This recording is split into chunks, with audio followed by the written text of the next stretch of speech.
Now, this is not obviously an actual picture of the human brain. This is a picture that's designed to illustrate a very important point.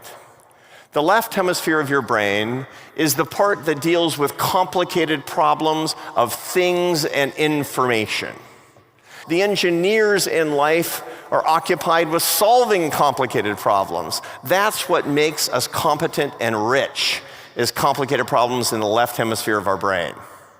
Now, that's different than the right hemisphere of the brain, which is dedicated to the complex problems. That's not the same thing. Complex problems are easy to understand and impossible to solve. Love, meaning, mystery, faith, those are complex problems dealt with in the right hemisphere of the brain, the why of life. Life needs both hemispheres. You need to know why you're doing things, and then you need to know how to do them. You need to know why you love the people that you do, and then you need to go out and figure out how to support your family. That's how the brain is supposed to work.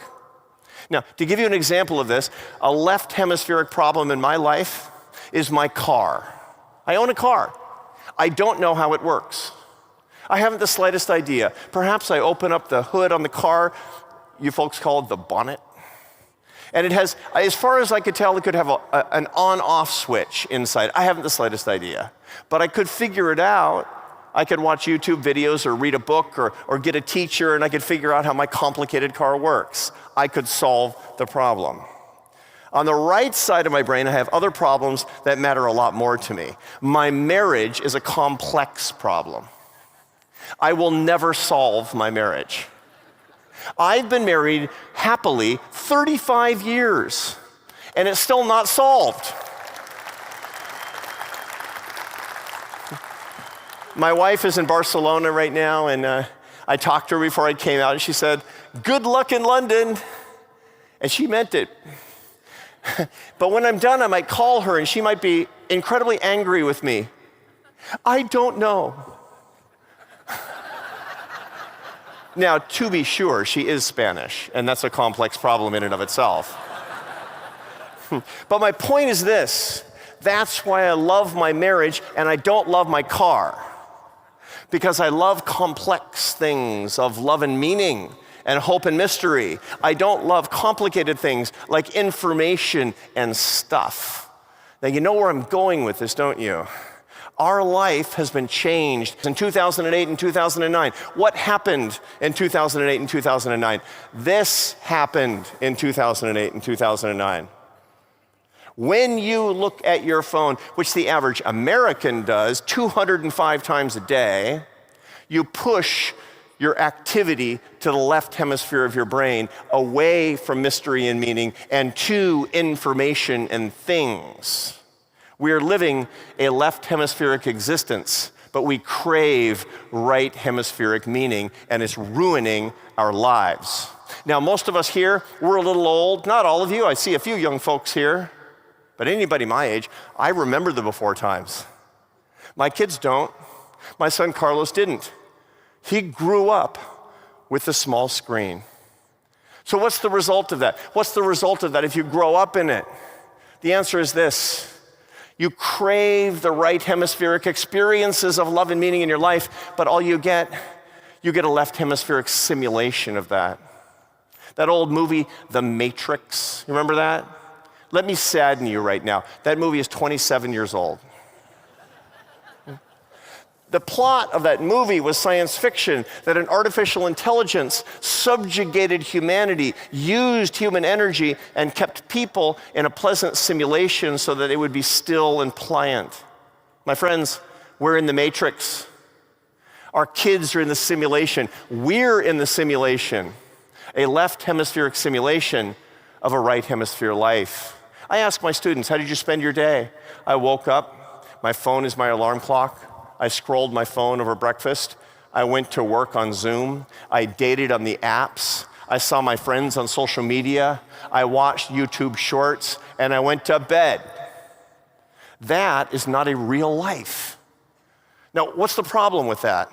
You know what you want in life. You have lots of things, good, but what you want is in real life love. What you want is deep faith in the transcendent, and that's absent in the 205 checks. So how are we going to do it? Because that's really what you came for, is solutions. ARC is about solutions.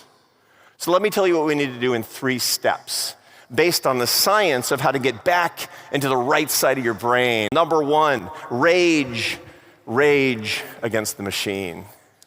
To kind of misquote good old Dylan Thomas. How do we do that? Well, personally, we need to do this ourselves. You need to do this, I promise you. Every one of you are addicted to your devices. It's almost impossible that you're not, unless you're a Carthusian monk. So what do you do? Well, the data are clear. The science is settled. First hour of the day, meal times, last hour of the day, neurocognitive programming in real life. The science is very clear that you don't have to throw your phone in the ocean. You just need a new relationship with it.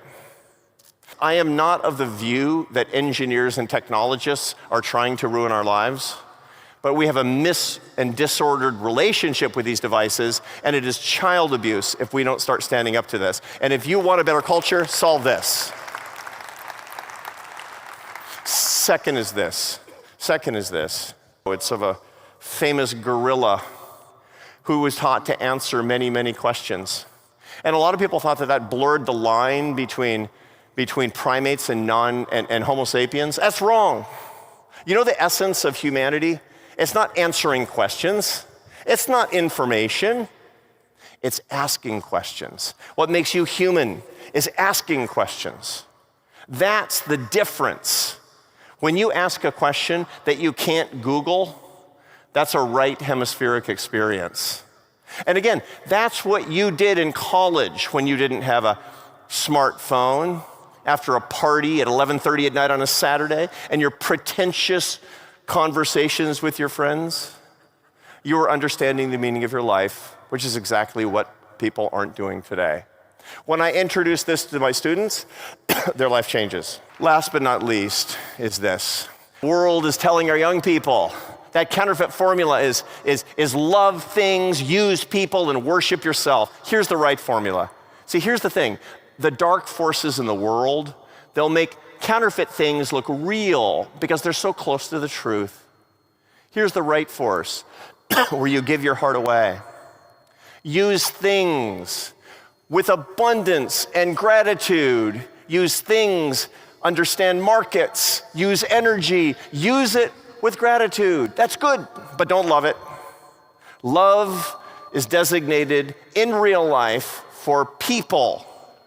The people in front of you, the people around you, the people under your roof, everybody through the way that you earned your daily bread.